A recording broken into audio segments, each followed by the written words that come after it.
Good evening, everyone. Good evening, and welcome to this special edition champion conversation about navigating the nuances of the holiday season.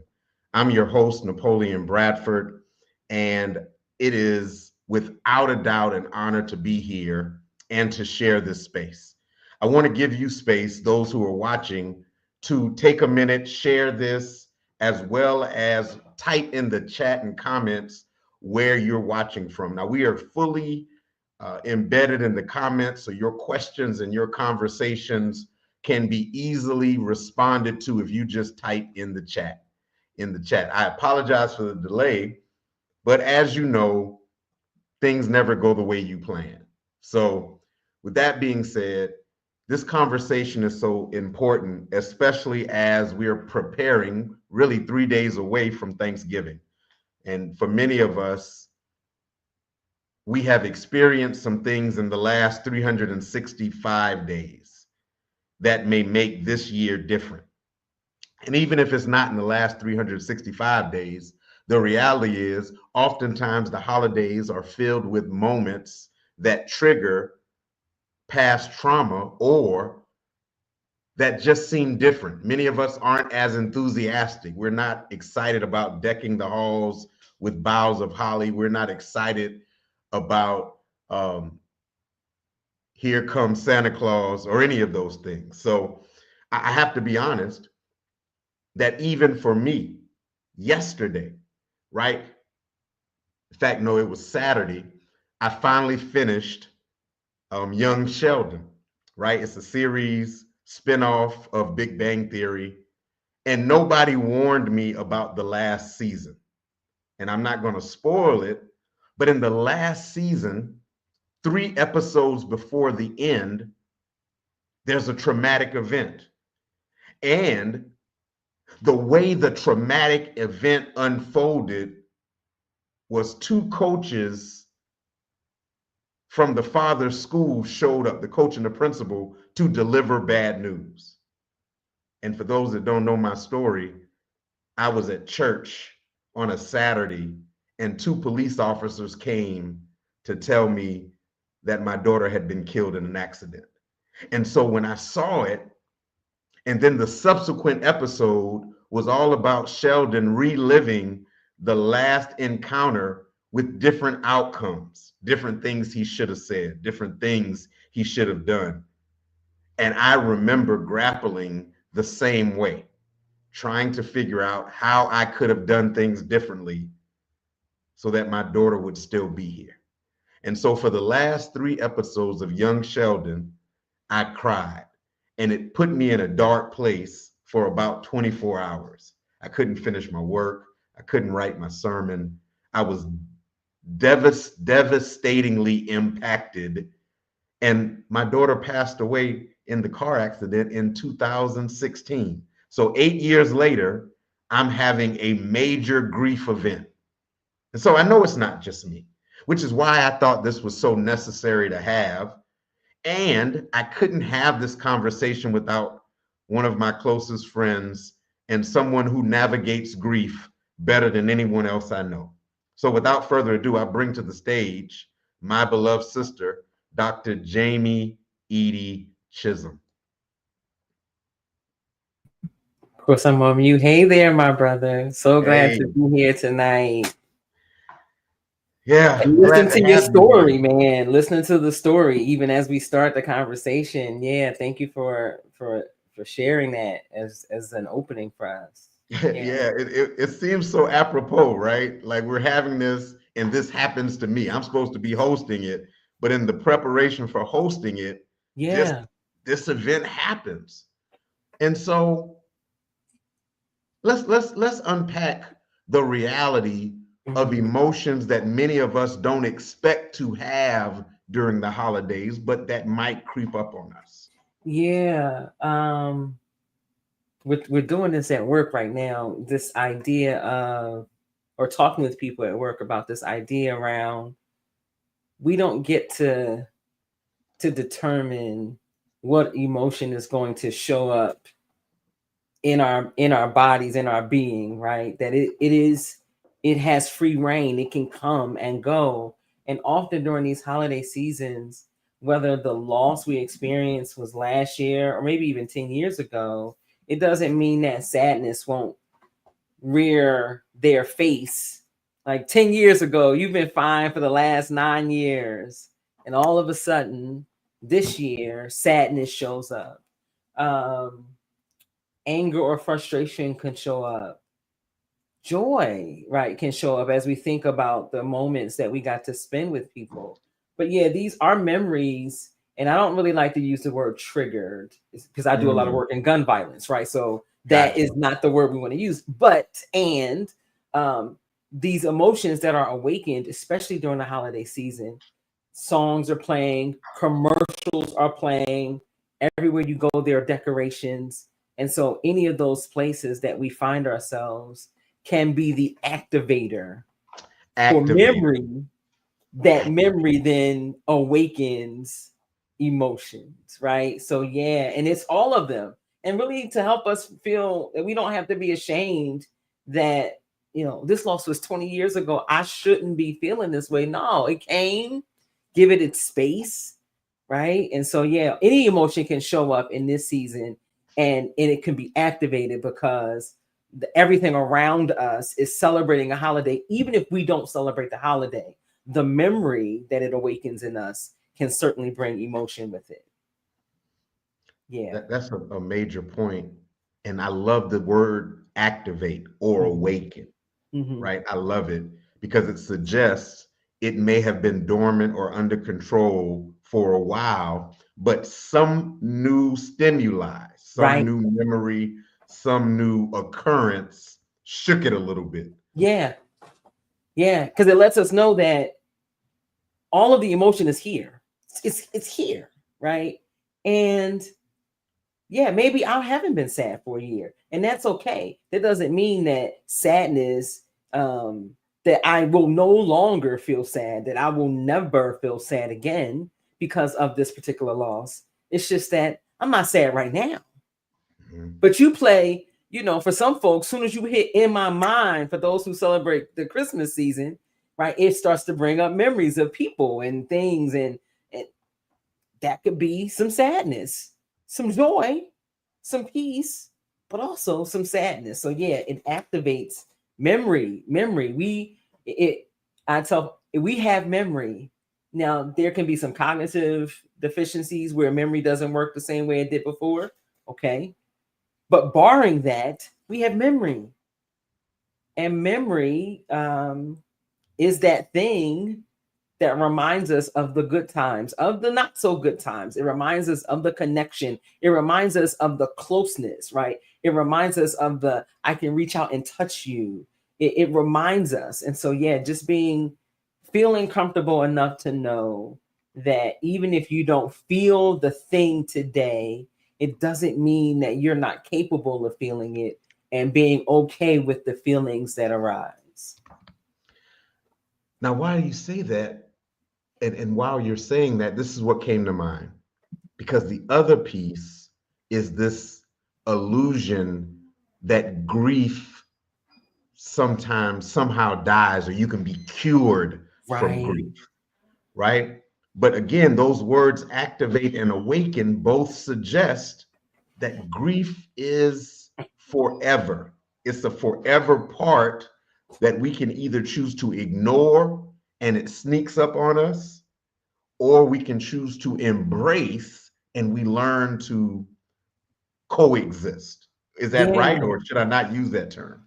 No. So yeah, grief is not something that dies, in that we are forever living the rest of our lives knowing that we've experienced this loss. And so the reminder, the memory of the loss is there. So the possibility for me to be activated, or, you know, maybe I'm not in an acute stage of grief, but the possibility of just having to navigate the emotion around loss is always present. It may not be acute today. It may be that it was 20 years ago, and you've reoriented yourself to life. You have reimagined what life can be. You have, identified who you are today, minus the people who aren't with you physically anymore. You've done all of that work, but that does not negate the fact that there was a pre and a post date, right? That there was a date that the person was here, and there was a date that you remember that you will no longer sort of see them physically. And so in that way, grief is this ongoing way that we navigate grief for the rest of our lives. It does not mean that it is overwhelming or that we are sad all the time. It just means the fact that we've encountered this loss, the possibility for all the emotions that are associated with, they can come, they can awaken, they can be present in our lives, in our bodies even. So just knowing, when you have a loss, you live the rest of your life with that loss. You live the rest of your life with that loss. And not every loss is as intense as, right, that there are levels, because it's personal, it's a personal experience. So there are levels to the loss. And there might be some losses that, for example, working with a family who the father transitioned a few years ago, father patriarch. Now the daughter is getting married, or she's married now, but was getting married, and dad died a few years ago. They found life again, living, but now she's getting married, and guess what happened? What is one of our sort of rituals in this marriage ritual? What are one of the practices in the marriage ritual? The father walks her down the aisle, one of the parents, right? Or a loved one, at least, right? A dear, cherished loved one. And because her father was alive before she knew him, she had always imagined dad walking her down the aisle. Well, dad's not here. So it wasn't that she had been sad about dad over the last year or so, but when she started planning that wedding, the reminder that, oh, wait a minute, here is an event in my life that my dad is not going to be here for. Right? And so we have events. Maybe she graduates school. Maybe she has her first child. The reminder, dad is not here. And so as we live, that's where how grief continues to stay with us. It is that we continue to have these events in our lives and moments in our lives when we are reminded that someone who was cherished, someone who was loved, someone with whom we had connection, because sometimes maybe the love ain't so great, but someone with whom we had connection is no longer here. And so, that's how it lives forever, which is not a bad thing. It's not a bad thing. So in this continuous grief cycle, I think we also should give room that it's not always physical loss, right? Yes. It's not always a person, right? The holiday can be a good reminder of how life has changed in general. Yes. Job, financial status, health, location. Yeah. All of these changes may not manifest themselves in the day-to-day, but it could be as simple as every year you get a gingerbread cake from a particular store. Now you've moved. Yep. Every year your Christmas bonus has helped you provide extra gifts. You're no longer working there. Yeah. So again, how do you suggest we first come to terms with the loss, celebrate the memory of, but also make decisions to move beyond? Yeah. So first, let's go to the way you were describing grief for us, right? So I always share grief is our natural response to loss, change, and transition, including death, right? And including death, because non-death related losses, as you named, are really important. And I just need to say, we don't make enough space for people experiencing non-death related losses, right? We don't make enough space for people, and we don't make enough space for ourselves. And so you naming that maybe last year you were employed and this year the holiday season has come up and you've had to take a job where you make less money, where you've moved locations, and there are these markers. So the store that makes the gingerbread cake or cookies that you can't get to. That then awakens grief in us. We are reminded. So how do we do this, right? So because folks are like, listen, I'm grieving, and most of the time we just wanted to go away. Let's be clear, we just wanted to go away. And the not so good news is that's not how it works, right? It is. I believe that by naturalizing or normalizing, by helping us make common that this is a human experience, right? That as we do that, then we open up space for the full expression of it. That it doesn't have to be something that I get over as if it's a cold, right? That I'm not trying to cure myself of grief, because I am not sick. I am not ill. Grief is not an illness. Grief is, for me, I use my spirituality, right? So grief is the Creator's invitation to us to reimagine, to continuously reimagine ourselves, right? To continuously reorient ourselves so that we can find our place in the world today. That grief in that way is this gift. Now, listen, I get it. Ain't nobody trying to lose nothing and nobody. I get it. Me too. But in the loss, grief invites us. Grief says, guess what? I know this, that, they are gone. While you are still here, let's work on how we reshape you for the way your life is shaped today. Let's work on remaking you for the life you have today. And that's the gift of grief. So what does that mean?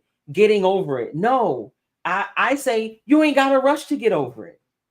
Give yourself space to allow you, and again, for me, my spirituality, right? You and your Creator, you and higher power, you and the universe, whatever language makes sense for you, right? Allow yourself to recalibrate, to sort of be remolded for today, because Dr. Napoleon, if grief did not invite us to reorient and to reshape and to reimagine ourselves, we would not be here.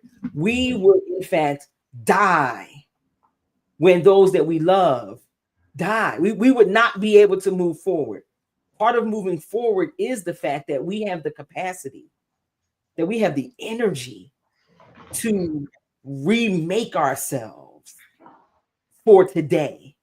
Right? So I don't know if I answered your question, but I hope somebody heard me. Grief is, again, I'm not wishing loss on anybody. Let me tell you, I have been where I felt stuck in loss. I have been not wanting to engage people. I have been the fake smile so I can go out and do the work I got to do and then run back home because I really don't want to do anything. I have been there. And I am saying, one, get some support, right? So there's an article in one of the journals I was looking at in the hospital, and with the violence, the gun violence related work that I do today, and it talks about one of the single most important factor in someone navigating grief is whether or not they have adequate support. And support, right? That could be your personal therapist, that could be your care team, that could be your pastor, that might be a friend, that might, right? Community, it's healing circles. What is the support we have? So I tell folks, you ain't got to rush to get over it, because what is getting over it? But you can have support that can journey with you through it, and that can be there as you start to reorient and reshape and reimagine yourself for today, because you're in today, right?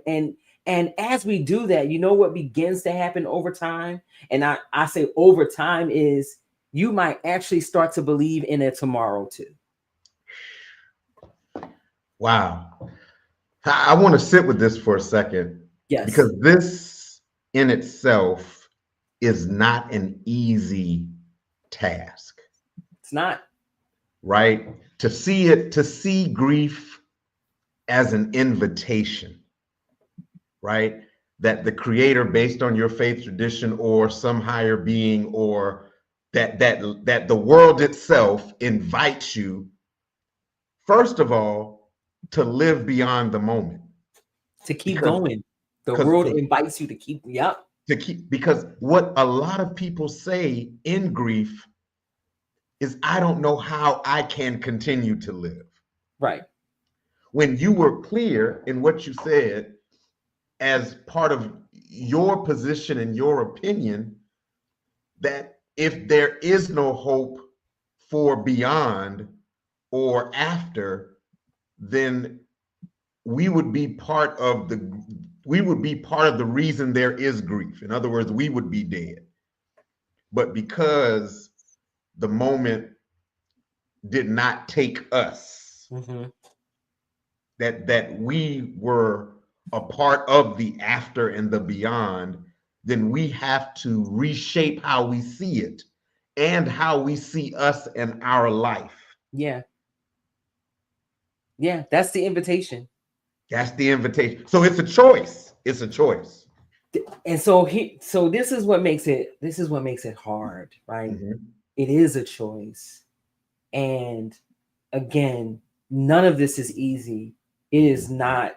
It's a choice. And some days the choice is to disengage, and that's healthy. Some days the choice is to disengage and to stay on the sofa, wrapped up in your knitted blanket, your weighted blanket, watching binge. Like, some days that's the choice.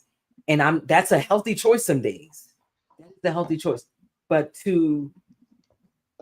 we don't get to we must engage grief, though. We must and again, here's the thing. It's not that I don't think the world is inviting us to loss, right? I don't think that the law, but guess what? There is a certain kind of impermanence in moving through this world, right? And so it's starting to, for me, one day I had to start thinking differently. I had to start thinking about the fact that what lasts forever in this place? Certainly not this body I'm in. It doesn't last forever. Certainly not even one's mobility, one's sight, one's intellect. Like, what lasts forever? Your energy, maybe your essence, right? Even after you're gone, but that just means that even the job you have, you won't always have that job.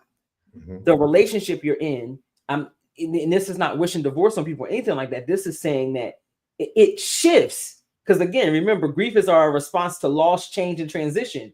The relationship doesn't have to end, but it might shift. Why might it shift? Because you are growing, you are changing. And so you're both shifting and transitioning together. That things change. And so if we enter into, have this understanding of change as a natural part of our life cycle, that means that there will always be these events like the death of a loved one, or an event like the end of a relationship, or an event like a job loss, or an event like a change in my health, right? There will be events that I encounter that are experienced as losses, changes, transitions. And I have to know somehow. And maybe some of this knowing comes because you've gone through some loss, right? Some of this knowing is not, we don't wake up just knowing. Some of this knowing is that you've gone through some loss. You've had some community around you, praying you through, helping you through with rituals and practices, sitting and listening, right? You've had some people accompanying you in loss, but it is, we must engage, right? Because we are different. And if the me that existed pre-loss doesn't make room for the me that is emerging post-loss, then I might get stuck somewhere. Because this new me is here. She's here. She's here because your world has changed. And that's the piece. It is, am I willing to allow myself to continuously be reimagined, reshaped again for my today, and ideally for my tomorrow. Man. So engaging the grief or ignoring the grief does not remove the loss. The loss Right. has occurred. The loss has occurred. You can either and and even we subtly accept it without knowing it, right? I Yeah. think about the fact, and this just came to me because last week, 2 weeks ago, we went and visited Noel's grave, right? We understand that the accident happened exit 137 in Rocky Mount, Okay. North Carolina. We know that though her body was transported from Nash Community Hospital to Sumter, to Job's mortuary, we understand that even though the loss occurred, we know that her body may be buried in Evergreen, but she's not there, right? So we understand that. But you think about the unwillingness to change. People who lose their spouse in the hospital still show up to the graveyard every year to visit, knowing that there's been some change. Like even there has been some change. And I think that part of because you talked about the only thing that occurs is change. How do we, because even ignoring it does not take it away, right? We can ignore it, we can embrace it, engage it. But one of the key factors that you mentioned was then seeing ourselves as changed by it, but also changed because of it, and changed for a future beyond it. Yeah. Yeah. Change for a few. So yeah, change for a future beyond it. That we are, even before people breathe their last breath, we are in a constant state of change together. Period. Right. And when we allow grief to be the catalyst for life, like when we allow ourselves to engage grief in such a way that it might become the catalyst for helping us now shape what life will be for ourselves and even those that we love, right? Grief might be the thing that draws us closer or deeper into our understanding of purpose. Remember, I'm not saying that I want you to experience loss. I am saying that when we experience loss, sometimes we begin to see life a bit differently, right? That again, I'm not asking loss to come into my life. And I know that it comes. And when it comes, what do I allow? How do I allow it to help me see myself, help me see humanity, help me see all of creation, help me see or experience the divine in a new way, in a more expansive way. I'll tell you this, it was loss that helped me just really have a bigger view of who God is. Right? That loss can be that catalyst. Loss can point us toward purpose. And so that's why when loss comes, yeah, it might take some time. It takes time. Why? Because guess what? How many years, how much attachment, how much connection existed here? How much of my identity was shaped by this relationship to a person, to a thing? How much of my routine, my daily routine, how much of my routine was connected to this person? And so they're not here, that means what? My whole world has been turned upside down. And this is the reimagining. The reimagining is I am daring to believe that although this person I was connected to and all of my routines that were somehow connected to them, that I can imagine at some point that I have the capacity to develop another routine that I can still live well, although differently, right? I can still experience hope and joy, although differently. And that is the other side of this, that's the invitation. And you said one more thing, and then I'm gonna turn it back over to you, because you talked about how sometimes we ignore the grief. We there are lots of things that we talk about. Masked grief, MASKED, right? And it's like a person is not outwardly showing or even acknowledging their grief. But one of the things that doctors will tell us is that those things begin to show up as physical symptoms or emotional, maybe outbursts, or emotional, right? Emotionally, perhaps even unhealthy behaviors. And physical symptoms might be headaches, fatigue, and some other things with no clear medical cause, right? So we might not admit or name grief for ourselves, but it doesn't mean that our being doesn't know that the loss has occurred and that there's something happening. So even if I don't say I'm grieving, that doesn't mean that my emotions, my body somatically, doesn't mean I'm not responding.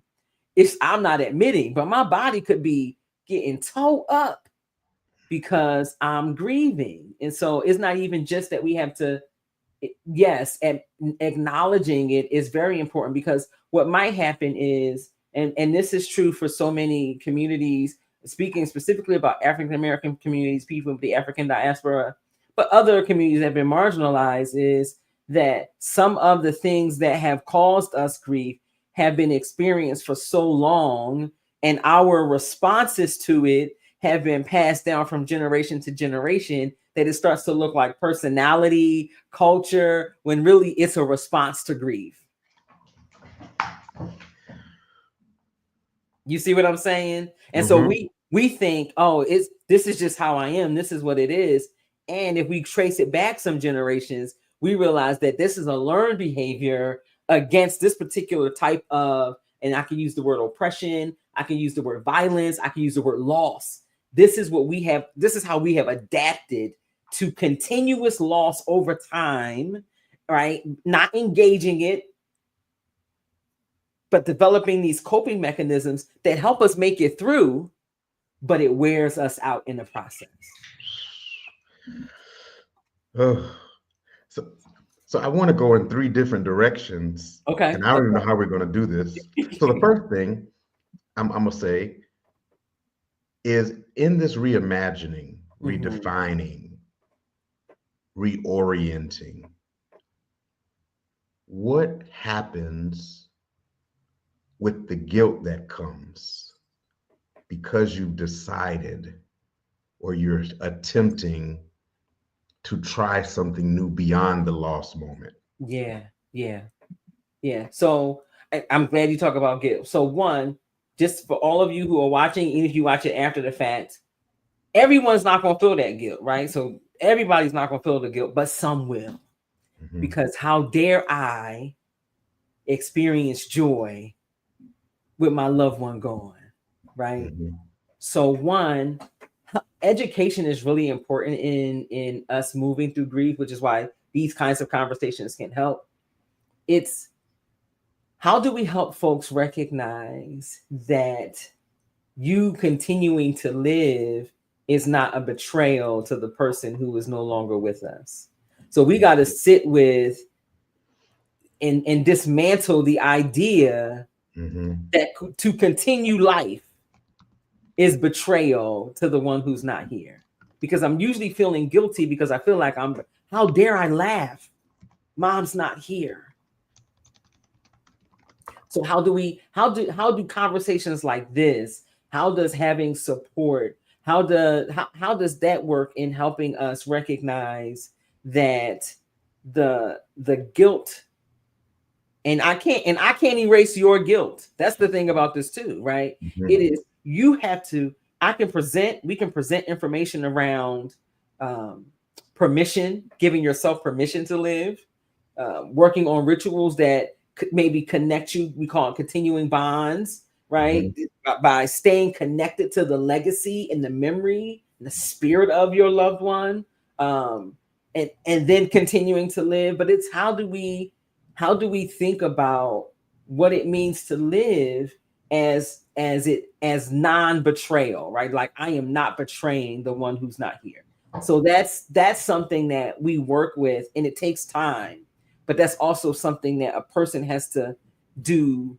Like, I can't give you the release from guilt, right? It is, I can present some things, talk through some things, and somewhere in there, you might even have to write letters to your loved one that's not here. Like, there are ways that we can just engage the feeling around guilt, and maybe it's connected to something else. So we can do that kind of exploration. So that's that whole guilt piece is, it is not a betrayal, that you are choosing to live, not just exist and be here, not just be a shell, not be, the Walking Dead, right? Where nothing about me is alive except I'm still breathing, right?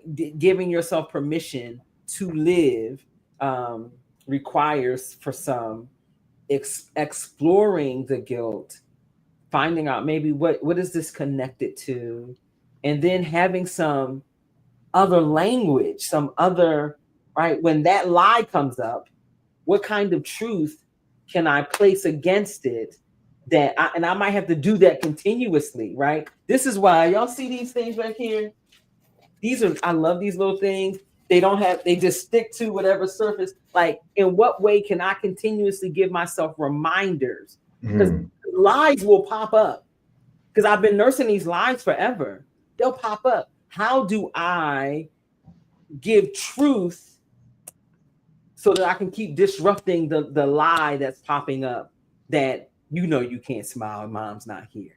No, I can't. Like, what kind of truth can I use to disrupt the lie that I must remain in a state of despair because my loved one is not here? A state of suspended animation. Yeah. But it's not just with loss of person, right? How can you go into the holiday and make new friends on your new job, yet still get invitations to your old parties from your old job, right? Are you betraying them? How can you, after having a financial difficulty that may have been witnessed by people, now go and buy gifts without people whispering and feeling guilty? You're feeling guilty about how, you just had your car repossessed. How are you out here buying Christmas gifts? Because if we're not careful, that same guilt can be attached to any transitional moment. Yeah, absolutely. And that is, can we talk about what it means to allow people to rest in their humanity, which means all of the things you have named happen to us. Right. And it is outside of us that someone has labeled that in a way that we hold shame and guilt with. Like, maybe I had $100 last week, and this week I only have $2. There's something outside of us that sort of demonizes or labels or shuns the fact that life is filled with transition. And so I must be able to acknowledge that. Dr. Bridgman says it this way. She says, instead of saying that there are some bumps in the road, right? Because then that means I'm walking through life and I might expect to see some bumps, right? A bump here, a little bit. She said, more, life is a bumpy road. Because Mm. so that, and those are two different sort of ideas. That if you say life is a bumpy road, then you might expect there's just going to be some bumps rather than there are some bumps in the road. And so I think that piece, if we move, and I know we talk about bumpy roads and guilt, but it is, if I normalize that this is a human experience, then I also give people, we give ourselves, right, permission to not rest in shame or guilt when our situations change. When loss means that this year I can't buy, if you buy gifts, this year I can't buy gifts because of a loss I experienced. And instead of feeling some shame around that, I acknowledge that is where I am this year. Now, I wasn't there last year, because that's another thing that we do, right? We will take this year where I cannot do the things that maybe I want to do, and it will erase the last 25 years of showing up, of going to shelters and children's homes, and you've given millions of dollars, and this year you are on hard times. And so that's a human thing. We have to stop that. That's us. We gotta stop that. And if I might say, that is that sort of, when we think of white supremacy, that's that kind of ideology that pushes us into these boxes that no longer allow us to be human, right? We are human, and that means I'm going to grieve. I might feel a little bit of guilt, but I shouldn't be resting in the guilt and shame. We should be in community in a way that allows people to know that, yeah, you fell on some hard times, but I'm not going to leave you. If the holidays come up and you feel overwhelmed, guess what? You have permission to disengage this holiday or to engage with all of your emotion. And we won't make space for both, right? We're not going to tell you that if you show up, then it must look like this in order to be in our holiday space too. So let you said you had three things. We only did. Listen, you didn't added a fourth one, right? Okay. So you say that, and I love the way you differentiated between bumps in the road and bumpy road. Yeah. Right. I was on a plane from Pittsburgh. On my way there, the pilot said, we may experience some turbulence. And so when the attendants could not provide service, the people got upset. On the way back, the language was, this will be a turbulent flight. They're going to stay seated, the seatbelt light. So because of the expectation, there was less aggravation, right? And sometimes we just have to understand that grief is a part of the journey. It's a part of the journey. It's a part. And I think we always say, we brace ourselves by saying things like, in our community, it comes in threes. But the reality is, it happens every day, right? Every day. The obituary is filled every day. The reality is, you may not know who's in the obituary, but every day the obituary is filled. Yeah. Right? Every day there are unemployment listings because people have lost jobs. Yeah. Every day there's repo mans coming. They may not be coming to your house. Yeah. Right. So I think that by normalizing the fact that loss is just as much of an experience for us as life. Yes. Yes. Right? From the moment you take your first breath, from the moment to your last breath, you will be encountering loss. Period. You lose your teeth. Why? So that new teeth can come in. Right? You shed skin. You shed skin. Right. All of these, and these are little things that we don't, but it is creation's reminder that things change. That change is happening, whether you choose to connect with all of creation in that way or not. Right. And I get it. I do. So here's the thing. I've been doing death, dying, grief, and bereavement work or thanatology for a long time.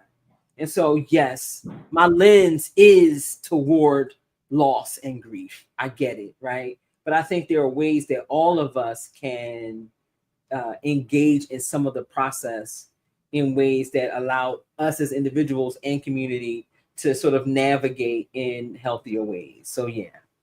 Man.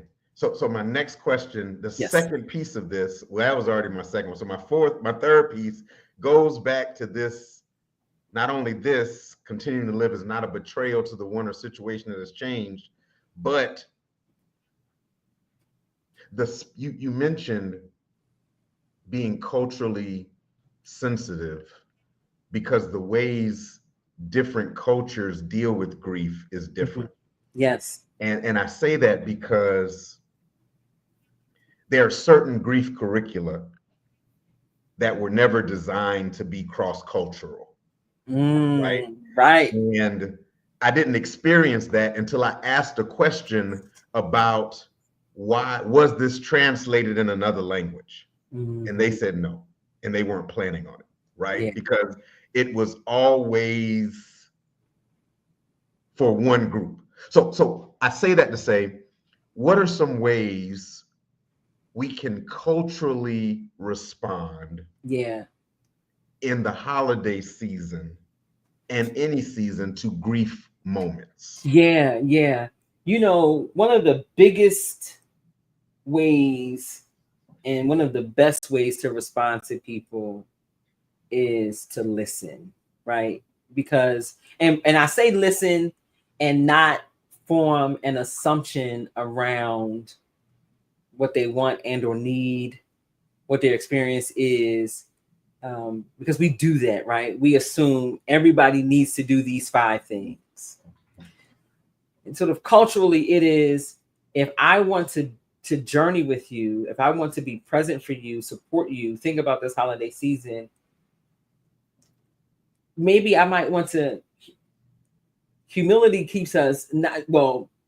Humility invites us to ask questions, right? Humility invites us to not think we know everything, right? And so some of this is, we actually have permission to ask people, I know you talk about your family's loss.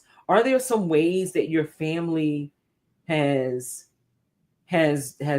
supported one another in the past? What are some of the things your family's done in the past, right? So now I'm asking you to think about, because what I recognize is you have the strength and capacity in you. You have knowledge, you have a sense of knowing in you. And I need to invite that into this process.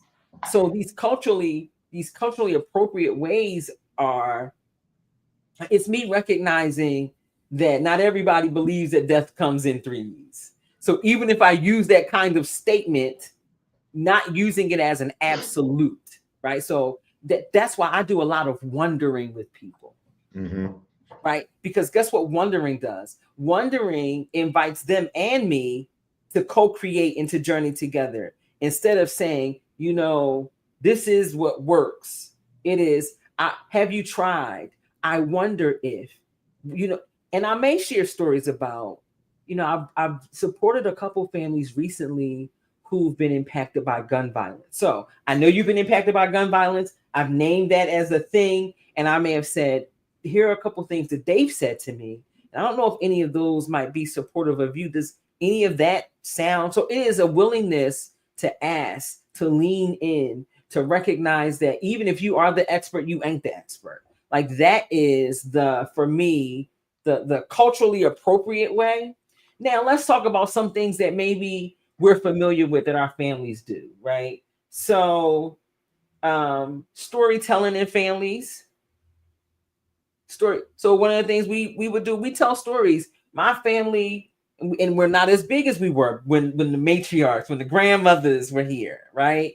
But we would tell stories. There is not a big holiday that comes when all of us are not together and are not telling stories of those that were here before. Because that storytelling is healing, right? Storytelling reminds us why we're connected, and it might also give us something to strengthen us for our future. So that storytelling is a great way, sort of culturally, to inviting people to tell you their stories, right? Stories about their loved one is a great way to be culturally appropriate, because you've just wondered and you've invited them to do the thing, right? And some basic things, making a dish.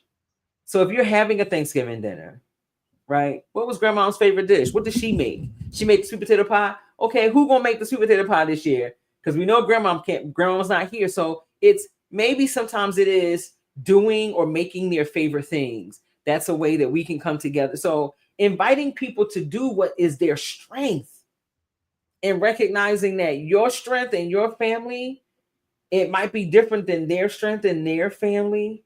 Even if there are some similarities, I have to enter into every space with you in mind, because if not, then I might run the risk of attempting to get you to follow a prescription for moving through your grief, and I don't believe that we can move through our grief with those prescriptions.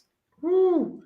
Oh, I love it, Terrence. Listen, don't say so. Some things we don't say, and this wasn't a question, but yeah, there are some things that we don't say. Now, let me say this. I recognize that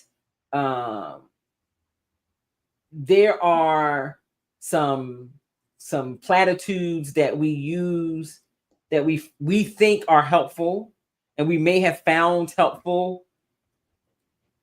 But yes, so that one, saying they are in a better place. The truth is, we may actually believe the person's in a better place, but in this moment, telling me that they're in a better place, it feels like often that you are trying to overshadow my pain. And you're saying, you don't have to cry. You don't have to feel sad. They're in a better place. We have to figure out a way how to let both of those exist. And by doing that, we might not say things like they're in a better place now. We might just acknowledge how much the person loved their loved one and let them sit with them in the sadness. So yeah, Terrence, I see that. And I don't know, this is Basine. I'm not sure how to pronounce it, but yes, don't say what I need to be or should be during my grief. And so Basine, here, I'm not cussing. I want you to hear what I say. I tell people to stop shooting on me. Don't should on me. Don't should on yourself, right? Because again, then you're trying to give me a prescription for how I must navigate. And here are some things you don't know. You don't know my relationship with that person. You don't know my you don't know the depth of loss and trauma I've experienced. And so you don't know if I've created some coping mechanisms that allow me to move through. You don't know what kind of support I have. Like, so you don't know these things. So to make a blanket statement about how someone should move discounts that there is some things working in the background that you may not have information about. So no prescriptions, only accompaniment. Yeah, man. And I think part of that, and you said it, but you didn't say it directly, but this is what I got from it when you talked about prescriptions, because prescriptions simply mean that I'm trying to tell you what worked for me. But the reality is you aren't me, right? And it may not really have worked for me. It's what was told to me. And so I'm regurgitating what was told, but I haven't tested it. And it may not work for you, which is the last piece, because family gatherings are full of people with different relationships to the loss. Mm-hmm. And each of those different people may react differently. You talked about who's gonna, you mentioned who's gonna make the sweet potato pie or the yams. But there may be some people in the family that says, don't nobody bet not try, because that was Big Mama's dish. Yep. Right? Yep. Don't nobody bet not sit in daddy's spot at that table. Yep, because that's where daddy sits. And if anybody is added to the table, they need to pull up a chair to sit somewhere else because they're not going to sit in that seat. Yes. Right? Yes. Yeah. And Bay, you're right. There's no rule book for feeling sad or hurt from loss. Yeah. But I think that part of us, we have, that's where the grace comes in. The grace comes in journeying through the grief with someone. Yeah. Right. Not forcing them to go your way or you go their way, but co-experiencing the grief. Yeah. Together. Right. Yeah. Brene Brown says sitting with them, mm-hmm. Getting in that place with them. Yeah. And you said something that's so important, that the family dynamics, and family as in, you know, your actual family, but also sort of community dynamics, right? Each of us is moving through this differently. And we all have this, we have this thing working in the background, right? This coding is in the background, right? And I want to make the dishes that grandma made, right? I want to make them because she gave me the recipes, and she would want them to be on the dinner table, right? But you don't want to make the dishes that grandma made. Well, guess what though? I also didn't want to go back to my grandmother's house, and I didn't go for 17 years, even though the house is in the family. That meant the family member who lived in that house could only see me if they came out the house and to somebody else's house. But you would go every week. So it is, each of us is going to do this a bit differently. You talked about grace. It is recognizing that in community, we have to be willing to allow, it's like it's rubbing up against each other, really is what's happening, right? And making space for your authentic move through grief and my authentic move through grief, and recognizing that in some ways, some of the things we need to move through might be in direct opposition, right? And so that's why family conversations, that's why having even doulas or therapists, chaplains join families in opening space just to sort of talk through some things, because as that facilitator, right? Therapist, doula, chaplain, someone with this, as that facilitator, you're able to say, can we pause for a moment? I want to name something. I hope you all listened and heard this. I want you to take note. Jamie said she wants all the dishes that grandma made. Napoleon said he don't want a single dish that grandma. Do you all see how different that is? But guess what? Since we're family, we have to figure out what we're gonna do. Napoleon, are there a couple of dishes that we can make? Can we agree on these two dishes? Can we agree maybe we make them together, and not maybe Jamie doesn't just go home and make all the dishes and think she's bringing grandma? Like, can we have these kinds of conversations? But we only do that. One, I'm not saying everybody's going to do that, but if we don't talk about grief, if we don't have our understanding within our family and our community, then we might do more damage when I bring five of grandma's dishes, and you wasn't looking to see those things on the table. And now I've caused some hurt in you that we need to talk about. And then we know you might not say nothing. So it can be a ripple effect. So yes, the dynamics in families are really important, and finding ways to make conversations like this common, or at least natural or normal, can help us move through this together. Because one thing you said that is so important, that even in bringing in the doula, the chaplain, the counselor, the therapist, on the day of, right? You can plan as much as you want. Right. But there are some things that may awaken, may activate, that you had no idea about. Right? And so the conversations are necessary to allow for people to be open to the idea, to get into the practice of having the conversations, of facing the potential challenges. Because the other piece is, in ignoring it, you don't prep at all, and then everything activates at once, and it could potentially be overwhelming to an experience. Yeah, definitely. And we've done these trainings, and just one person who can go into a home, right, as part of the family, and say, and can maybe make a statement about emotions. I don't know about you all, but I was nervous about coming here today because grandma was here last year, and a part of me still doesn't want to be here. But I'm like, being able to do those kinds of things also open up space for others for it to be normalized, right? Because that's the thing. So many of us have had to swallow how we feel for so long that we don't know what will happen when we actually allow ourselves to feel. And so somebody who can invite us, right, can make safe for us a space to feel, even at the family dinner, can be a healing part of navigating grief during the holidays. Because again, there's no one way. There are some things that we can do as families, lighting candles, praying, telling stories, having certain rituals, making dishes of the person, their favorite dishes or the things that they made. We can do those kinds of things. But the emotional stuff can still come up and can still feel overwhelming. And what I would say to a family is the emotional stuff coming up, right? Don't feel shame that it's coming up. It probably needs to. And then being able to look at each other with eyes that recognize you are navigating something heavy and I'm still here with you, right?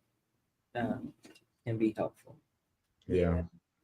As we kind of round this out, Yeah. I wanted to give space if anyone had questions, but I love what Basine said, and it's a very it's sad and mature at the same time. It's mature in the fact that she's understanding that everyone's not understanding what she's going through or trying to understand. Yeah. But that's the sad part, right? That's also it's mature on her part to be able to understand that to keep her peace, she has to pull away.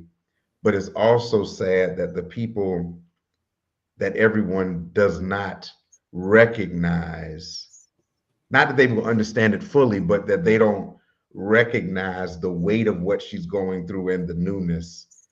And part of that is that conversation, I believe. How would you suggest um, that she maneuver, or what would you suggest the Mhm. practice be that she engages in Yeah. to express what she's feeling, but also to be able to not be frustrated by others' seeming lack of compassion or empathy? Yeah.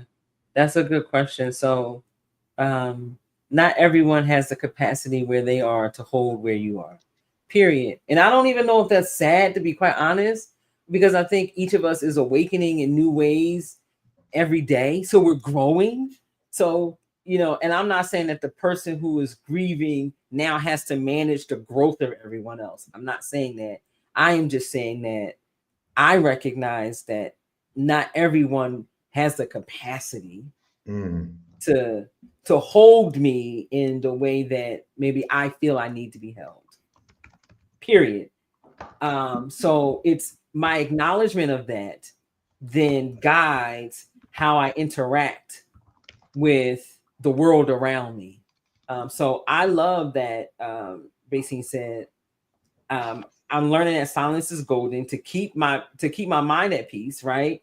And to just walk away. And so walking away is not a bad thing. mhm, It is. I need to know if this is the year that maybe I don't go to the family dinner because of how I am already feeling, and I'm at anticipate how that might rub up against those who will be present. I might look at the list and be like, who coming this year? Okay, I can't come this year. That's self-care. That's self-nurture, right? It's knowing that okay, dinner is being served at 4. I don't know what time y'all family serve dinner, right? But say if you say dinner is being served at 4, but you know that folks ain't really, they say that and then dinner ain't really served until 6. It's making a decision. I do want to see my family. I do want to go by a hug and say hello to folks. So they said dinner served at 4. I know that means we really won't be eating around 5:36. So I'm gonna show up at 5:15. And I'm leaving at 7:15. That gives me enough time to say hello, to eat a little bit, to laugh maybe, and then to make my it is I have to manage how I'm going to show up in this space. Because what I can't control is whether or not everybody around me is going to have the capacity to hold me. I don't know that you can hold me. I know when you told me that they was in a better place, that showed me that you probably can't hold me right now, right? So it's knowing that, yes, this holiday season, I get to choose to engage family, friends, community. I get to choose. And then I tell people this. Guess what that also means? That also means that there are some people in our community who grief has been heavy for them. And I say community as in perhaps family, friend circle, right? You get to define what that means. Grief has been heavy for them and they have started to disappear. So yes, we get to decide how we want to engage. And part of being community means I also look around and I say, Dr. Napoleon ain't been here for a while. Maybe I wonder what it might be for me to check in with Dr. Napoleon. Maybe he won't come to dinner, but can I check in with Dr. Napoleon? So both of those take place, right? I get to choose to be alone. To yes, I hear you, I see you, and that right. You have that choice to be able to sit home with the memories. I'm gonna tell you, there was a holiday that I made my own little dinner, and I didn't go anywhere. I stayed home. I enjoyed my dinner. I was sad. I was a little lonely, but still I needed to do that for me. So I hear you choosing to be alone with your memories, right? And part of being in a community means if you and I are in a community, I'm not going to tell you you can't be home with your memories, but I might send a text that just says, thinking of you today. I might send a text that says, can I drop a plate by for you? We got plenty of dessert. Would you like me to bring something by? Right. So what does it look like to allow people space to breathe and to be in their grief and to not leave them also? Right. And because that's the other piece of this is sometimes folks are grieving in our spaces and we just let them sort of fall away and never go back and check to see. I know I haven't been engaged, but I may have needed somebody to come and just check in and tell me, come on and live, baby. Right. So both of those. But if you are going home, if you have to make a decision, you don't have to spend it with everybody. You can choose to be alone. You can choose to have your own rituals. You can, and you can choose to be in community and set boundaries. You can choose to say, I'm only going to say this once. Please don't ask me about A. You can choose how to engage in the communities if you are going to spend time with people. And you can decide at any moment, all right, I've had enough and I'm going home. Man, this has been an awesome conversation, and I think it's so needed. Yeah, Terrence, it is sometimes hard to do with family, but it's necessary, Yeah. right? Sometimes it is necessary. Hard and necessary. Yes, Terrence. Hard and necessary at the same time. Yeah. But we can do hard things. Sometimes the hard thing is the thing that must be done if we're going to move to whether you say next level, next wherever I am. Sometimes I got to do the hard thing so that my healing, I can experience a new level of healing. I might have to do the hard thing of saying, I can't be with y'all this year. But when you see me again, I might be better, right? But that doesn't take away from it's a hard thing, right? We might have to cry while we do it, but we can still do it. So, in any final words, you've said so much, you've explained so much. I just kind of want to review just a couple of things you talked about. You talked about masked grief. Yeah. When we try to cover it up, how it manifests oftentimes in physical ways that can be traced to a medical event, but it comes out. Yeah. You talked about grief being our natural response to changes, losses, and transitions to include death. Right. So grief is not only a death result. Right. Grief is a natural response. It's our human Our human response, response. Yep. right? It's a human experience that you don't have to try to get over or be cured from Right. because it's But not a sickness. you're not sick. You're not sick. Yeah. You're human. You're human. Right. Right? The And it's system will okay to tell be you that you're human. sick and you need to show up a certain way, but you're not sick.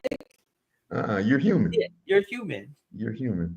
And this was the major, right? The grief is the creator's invitation to us Mm-hmm. to continuously reimagine, redefine, reshape, and reorient ourselves so that we can discover our place and life, or in life and life Yeah. today, Yeah. right? The fact that we've lived beyond that loss. Right. So we have to figure out how we exist Yeah. today. And your continuing to live is not betrayal Mm-hmm. to the one or the situation that has changed. Yeah.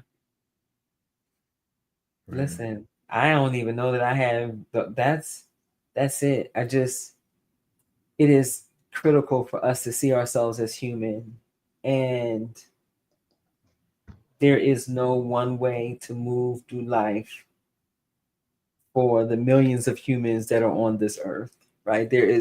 Each of us has a unique way that we are going to experience loss. Yes, there might be some similarities. Of course, there are, right? And um, we also need to make space for this as a natural way to continue to become. Like that's what this is. It's the loss does not have to take you out, right? The loss does not have to take you out. Sometimes you got to say that to yourself. The loss does not take the loss. This loss will not take me out. This loss will not. Sometimes you got to say that to yourself, right? Or this is when community helps. Sometimes community has to come and accompany you and remind you that the loss is not going to take you out. So yeah, but you said the things that I think are most important, and we are at Thoughtful Transitions right now. Dr. Napoleon, is we have our year-long remembering cohort, which is specifically for women who are navigating all kinds of losses, right? So if they go to thoughtfultransitions.org, you will see this invitation to a remembering cohort. It meets once a month for a year. Then there's a quarterly version that meets once a month for the quarter. So two different groups. And really it is helping people move through loss, explore identity, to be intentional about really engaging, being reorienting and reshaped and reimagined. It is an invitation to do that in community, helps people build rituals and practices that support them and others through their loss. And so if you go to thoughtfultransitions.org, you can learn about that and other things that we do to help expand our grief awareness in the world and our capacity for supporting one another through loss. And so we'd love for you to come out to one of our programs, whether it's virtual or in person. We do a lot of teaching, but we also do a lot of being with, so that we can remind each other that there is something on the other side of the loss that we've experienced. So it's been great talking with you tonight. Always great talking to you. Um, I really believe that the watching of this video and the rewatching of this video will give space for people to be free Yeah. from the expectation of being a certain way or dealing an expected way, right? Yes. They said it, your grief is your fingerprint, which means there's no two alike. Your grief is not like anybody else's grief, and you should have permission to grieve, Yeah. grace to grieve. And that means protecting yourself as you grieve. Yes. Yeah. That's it. That's it. Listen, for everyone watching, we pray that after this is over, you share it with someone. It will be available on all the platforms, LinkedIn, Facebook, YouTube. Take this, share this link, watch it again. We really pray from our faith tradition that you're able to navigate the nuances of this holiday season. Yeah. Thank you again, Dr. Jamie. Thank you. Thank you all for watching. You have an amazing evening.